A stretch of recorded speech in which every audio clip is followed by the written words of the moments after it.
Welcome, and thanks for watching. We're Claudia and Mark, and these are some of the places we like to wander. We're on a spring visit to Awenda Provincial Park. The park is open year-round for day use. In wintertime, there's cross-country skiing and snowshoeing. Summertime, camping season starts mid-May, runs through October.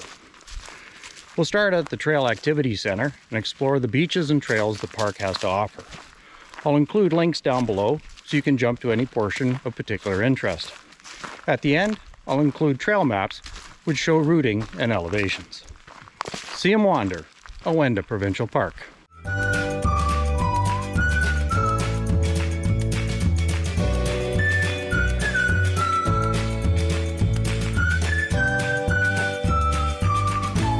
Nicest features of the park is this access road in off the township road into the park. It's currently the end of March, so the trees are still barren, but in the summertime this becomes almost a tree-lined tunnel.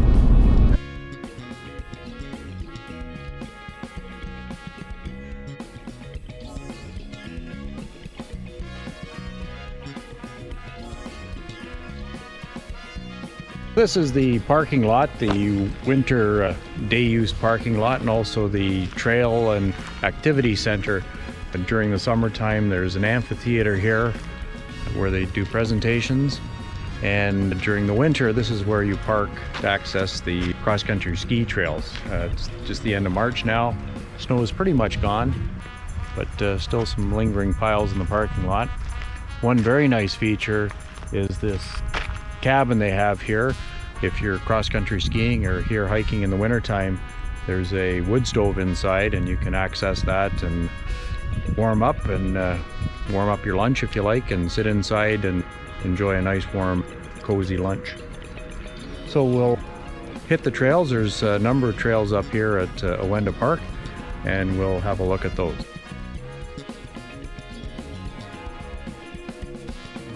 This is the main road down from the campground area or the winter parking lot down to the beach area.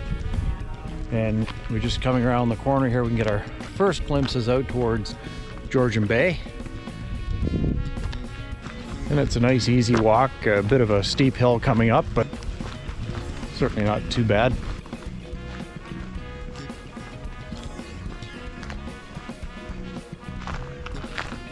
This is the access trail from parking lot E down to beach area 1, and it's a nice short little walk through the woods. So this is beach area 1, and certainly a keen reminder here because there's lots of it around in this part of the world. Poison ivy. So here at beach area 1, looking out into the waters of Georgian Bay. Off to the right you've got Giant's Tomb Island, and off to the left is Hope, Beckwith, and a little further beyond that would be Christian Island. From here we will take the beach hike trail, and it will take us around this cove to the end of Methodist Point. Along the way we'll pass the Dog Beach, Beach 2, Beach 3, and then Beach 4 is actually located on the opposite side of Methodist Point.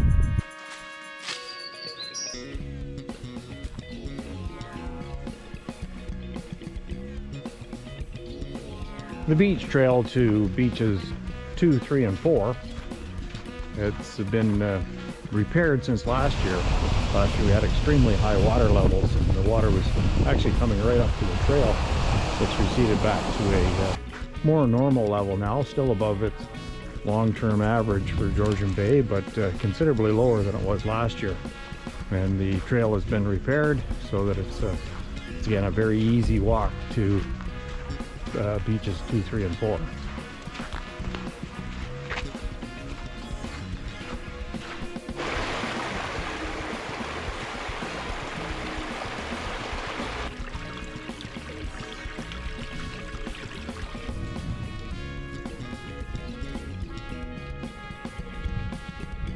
Beach 2 seems to be pretty much gone because of the high water levels.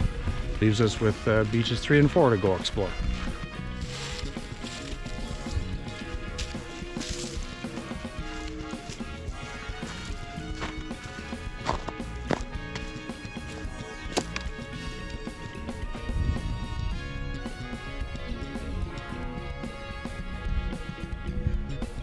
Beach Area 3. It's nestled in the crook of Methodist Point, and often in the summertime you'll see some boats anchored here enjoying the protection of Methodist Point from the generally northwesterly winds off Georgian Bay. And from here we're looking back towards Beach Area 1, which is the large area of sand over here, and then behind this smaller point is the Dog Beach and Beach 2. Nice patch of sand here this year, and if we look down towards the water, you can have a look here and see it's absolutely beautifully crystal clear here, the Georgian Bay water. 12 o'clock, time for a snack. What a view. Georgian Bay, one of my favorite spots.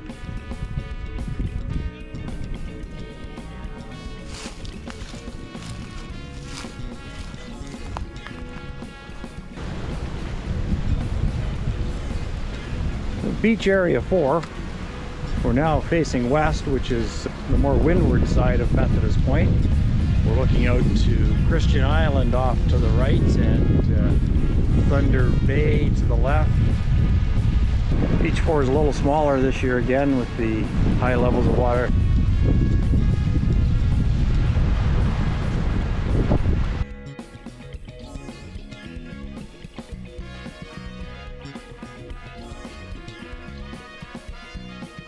The Beaver Pond Trail leaves from the beach area parking lots. It's a fully accessible trail. It does a short loop through the woods. Unfortunately, the beaver dam is gone and the pond is pretty much gone. So, I don't know, maybe the beavers got a better deal on a condo.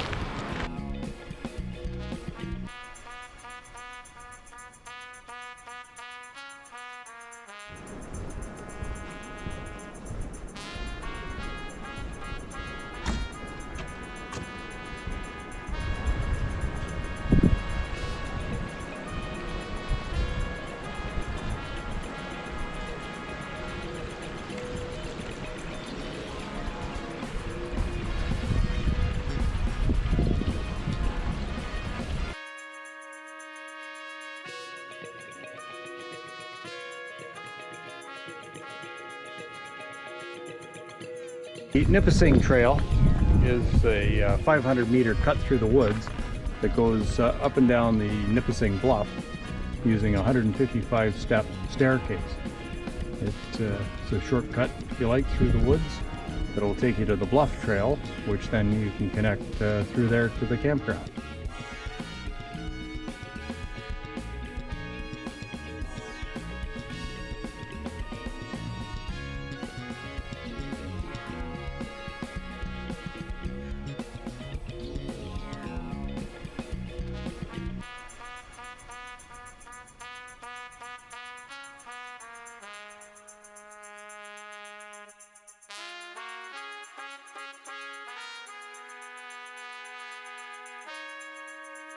So leaving from the Trail Activity Center, heading off on the Bluff Trail, 9.8 kilometer loop trail, goes around the outside of the camping area and actually cuts through the camping areas at some points.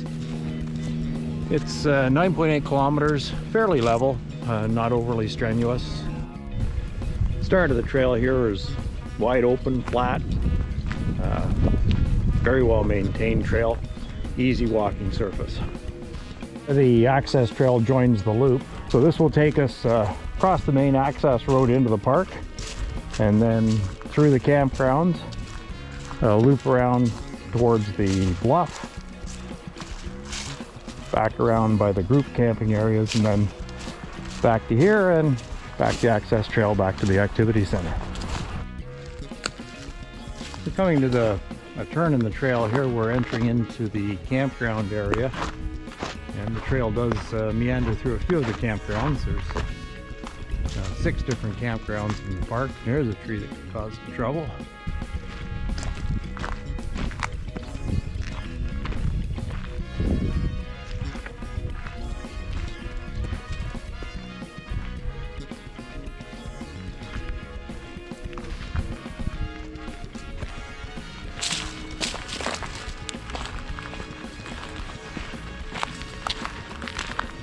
Just sit down here and make use of campsite 164. It's a beautiful sunny day, around 12 o'clock, so time for a snack. For the campground here, it's a nice gravel pad area for you to set up camp on. Every campsite seems to have 2 picnic tables, which is nice, and of course fire pit at every site as well. So time for a quick bite. Another short walk through a bush. We come to another campground area. This one's a hydro campground. There's an electrical outlet at each site, and the trail turns and actually walks down the campground road itself. We're coming to the edge of the Nipissing Bluff, which obviously is where the name of the trail comes from, the Bluff Trail, and we get our first real views out over the beautiful waters of Georgian Bay.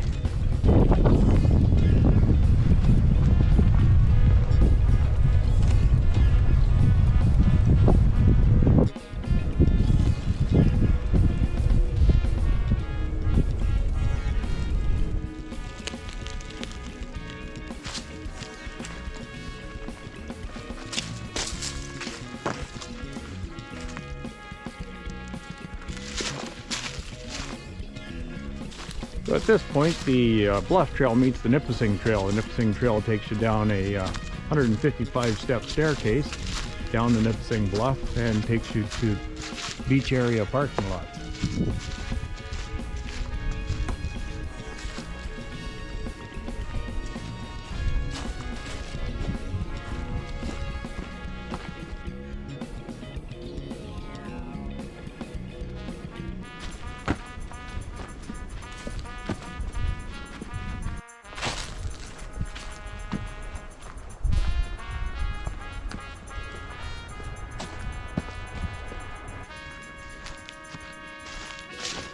At this point, we join the Awenda Trail, and the Awenda Trail circles around Kettles Lake.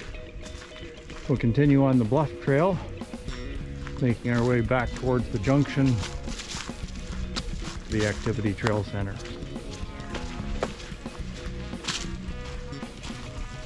The sun is out. It's absolutely gorgeous that way. A little cool and a bit of a breeze blowing, but with the sun out, it's really starting to warm up and just be a gorgeous day.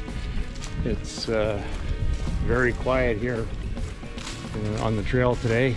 It's Good Friday, so it is a little busier than usual this time of year here. But I've only passed half a dozen people or so on the trail. There were more people heading down to the beach area, which of course is much more popular. We're finishing the loop, rejoining the access trail. This is where we cut off and started the loop in the clockwise direction. The park map rates the Bluff Trail as difficult, and I would say it's difficult because of the length of it. It's 9.8, 10 kilometers long. The trail itself would be easy to split in 2 halves, with the access road coming down from the Activity Trail Center here. The west side of the trail, part that goes through the campgrounds, I would say is the slightly easier side. The east side having a few more wet spots, tree roots and rocks on the trail, as well as a couple more hills. Certainly not big hills, but a couple more hills. The west side had a little more snow, but hopefully that's not a problem after a week or so coming up, so by summer it should be fine.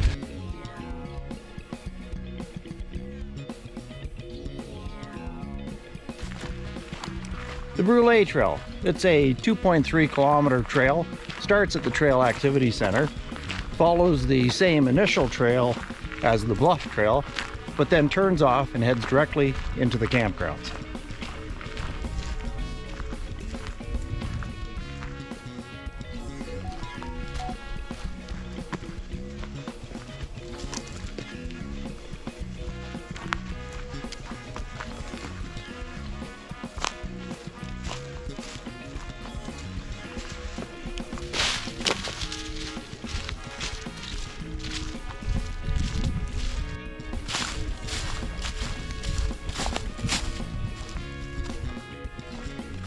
At the end of the Brûlé Trail, we rejoin the Bluff Trail, heads over to the additional vehicle parking lot, and trailhead for the Robitaille Homestead Trail. The Brûlé Trail is a 2.3 kilometer hike through the woods from the Trail Activity Center into the heart of the campgrounds. It's an easy walk, hard-packed sand and dirt throughout the trail. A few ups and downs, but no real hills to speak of.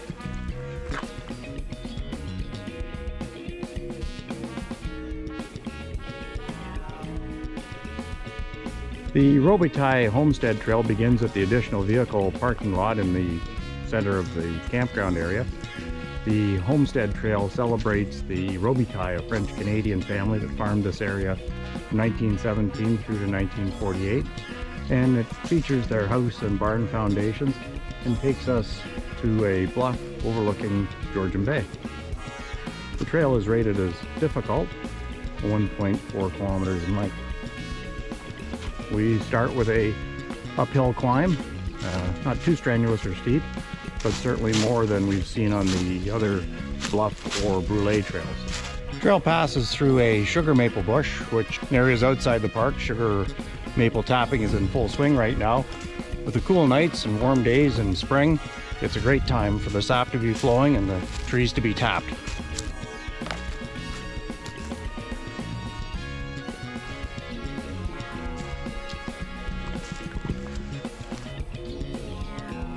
The remains of the Robitaille homestead. This is the remains of the farmhouse. It's just the basement left. Stone cellar area.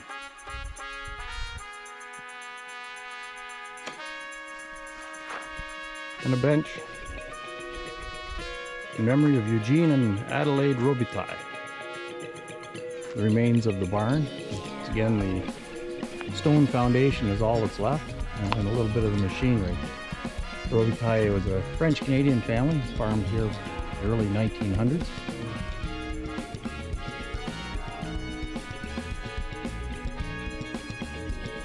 There's another bench here at the foundation of the barn. This one's in honor of the Robitaille children, and that's a lot of birthdays to remember. 11 children in all. More than just farming going on here in the homestead.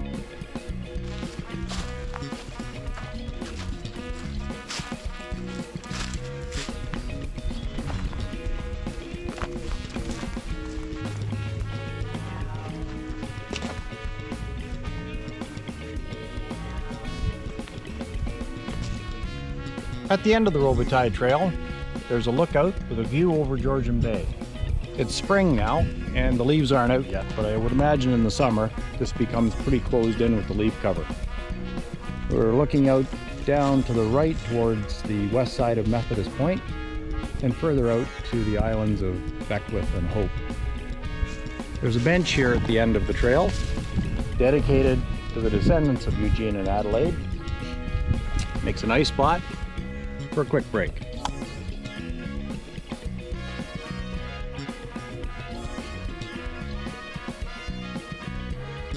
The Awenda Trail is located about 2 kilometers east of the main trail activity center. There's a separate parking lot you can either drive to or walk to. The trail circles Kettles Lake. It's a 4.5 kilometer long loop, and it's described as some of the best potential for wildlife viewing in the park. Parking lot, there's a boardwalk that goes down the waterfront. Easy spot to launch your kayak or canoe to go out onto the lake. A little less rough potential than the open waters of Georgian Bay here, and a great potential for seeing wildlife around the side of the lake.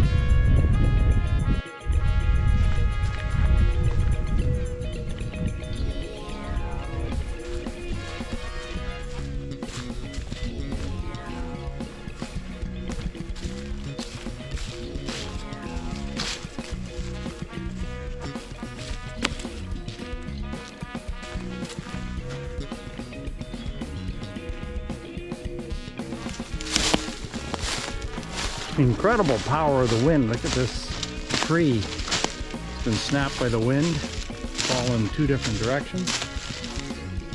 A little rotten in the middle, but holy man, that's a big tree. I'm sure glad I wasn't here when it cracked and fell.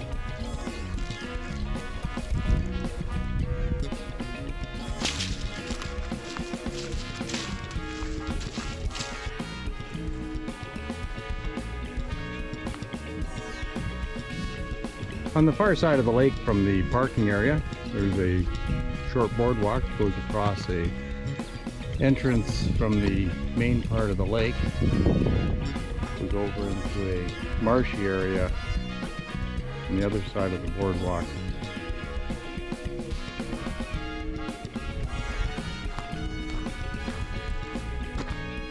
Just past the boardwalk on the far side of the lake, there's a lookout point, a couple picnic tables, boardwalk down to the waterfront again, and an excellent view back out over the lake. Washroom here too, just in case you need one.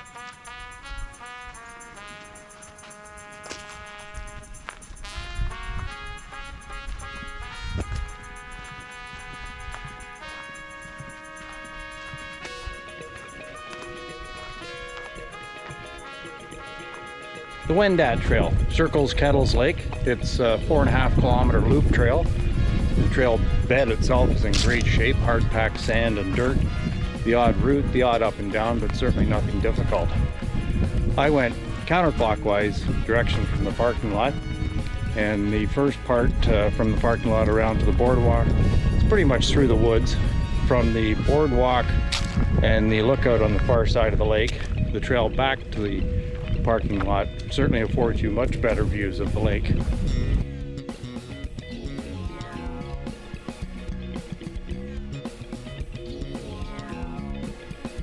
So we'll have a look through the campsites. It's not camping season yet, it's just the start of April, so things aren't open yet for camping.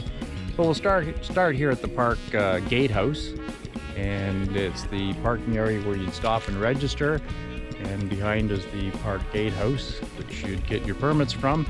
And the park store is located on this parking lot as well. We'll hike down the main access road into the campgrounds and have a look through the various campsites. For those with a trailer, the park has a trailer dump station and filling station. It's the typical provincial park setup where the dump station is first, and then the second station is your filling station where potable water is obtained for your fresh water tank. We're at the cutoff from the main campground access road to the first three campgrounds, Deer, Wolf, and Snake. We'll take this access road into those three campgrounds and have a look through each of the three individual loops of the camp. The Snake campground is radio free and pet free. It's a non-electric site, so there's no hydro at each site, but each site has 2 picnic tables and a fire pit. The sites are all nicely spaced amongst the trees, ensuring considerable amount of privacy between the sites. Water posts and washrooms are spread throughout the campground for easy access. So the Snake campground has a fair degree of undergrowth, which allows for a lot of privacy between the sites. In addition to the privy toilets, each campground area provides a comfort station which has flush toilets and showers. The Deer campground. The Deer campground is radio free, but pets are allowed. And again, it is a non-hydro, so no electric outlets at each site. Again, each site has 2 tables and a fire pit. So the layout of the campgrounds are all similar. There's 1 or 2 loop roads within the campground area itself, and each of the sites is angled back off the road, which would make it extremely easy to back in your trailer if you are trailer camping. The Deer campground comfort station also includes a play center. This is the Wolf campground. It is a hydro campground, so each site is provided with a electrical outlet, 30 and 50 amp for those wishing to hook up their trailers. The loop road within the Wolf campground is hard pack paved as opposed to just gravel, which would certainly reduce the dust kick-up from passing vehicles. The Wolf campground comfort station, flush toilets and showers, and a swing set and play center. The Bear campground is a non-electric, radio-free area. It's a little more open in between the sites. The sites are still well spaced, but certainly more open underneath, providing a little less privacy than some of the other campgrounds. The Bear campground comfort station, again providing flush toilets and showers, along with a play area.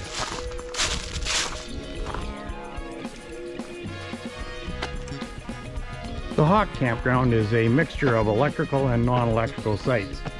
Campground terrain itself is a little more rolling than the other campgrounds, and the undergrowth is a little thicker, allowing for a little greater privacy between the sites. The Hawk Campground comfort station, flush toilets and showers, and play center.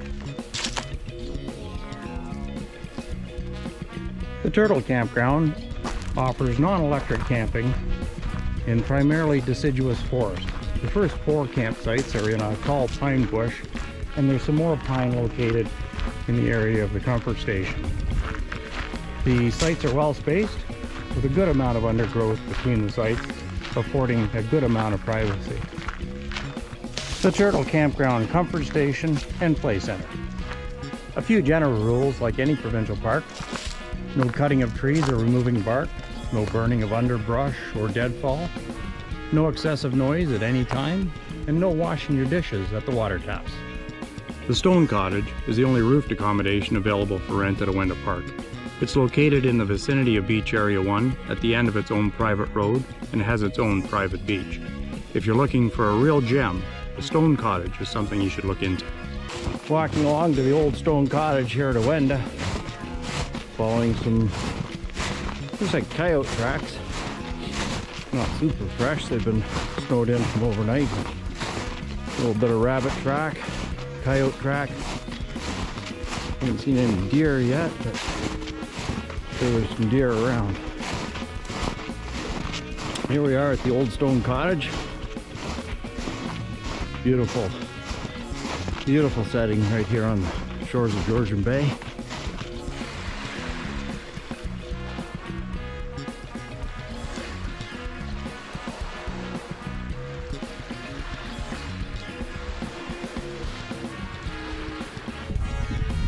Has a stunning view out over Georgian Bay. This is the front living room area, front deck. Looking out at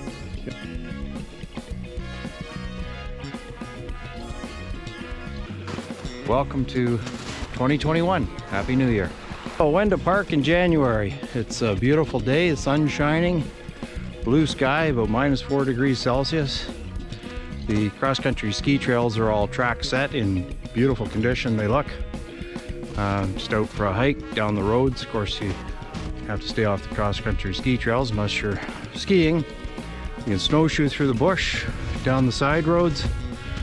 It's just a beautiful spot here. Quiet, peaceful. There's fresh, clean, crisp air. It's just a beautiful day.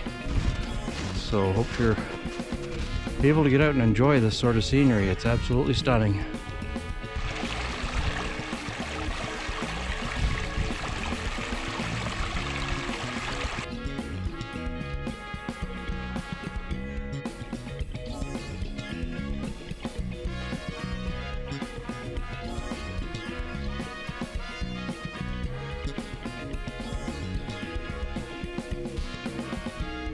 Thanks for watching. I hope you've enjoyed our look at Awenda Provincial Park. Join us again and see 'em wander our next adventure.